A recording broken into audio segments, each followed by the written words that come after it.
জ্যান্ত টাকি মাছ রান্না করব আজকে। তেল দেখো ধুয়ে বেছে কেটে নিয়েছি। তেল গরম হয়ে গেছে, কড়াইতে মাছটা দিয়ে দেব।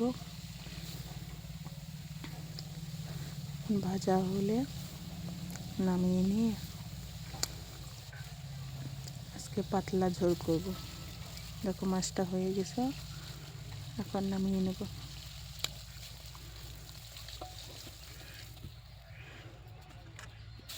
এখন পেঁয়াজটা দিয়ে দিলাম, আলুটাও ভেজে নেব একই সাথে। একটু তেল দিয়ে নেব। ভাজা হয়ে গেছে, এখন জল দিয়ে দেব। পাতলা ঝোল করবো ওইটা টাকি মাছ দিয়ে। হলুদ দিয়েছি, নুন দিয়ে মশলা দিয়ে দিলাম, একটু নাড়াচাড়া করলাম, করে একটুখানি জল দিয়ে নেব।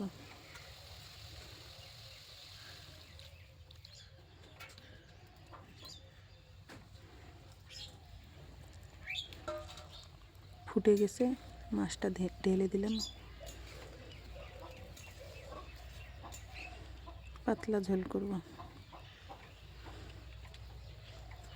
এখন ধনিয়া কুচিটা দিয়ে দিলাম।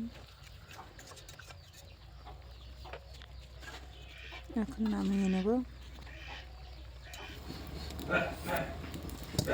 দেখো কত সুন্দর হয়েছে, রেডি। ভালো লাগলে লাইক করবেন। রেডি হয়েছে।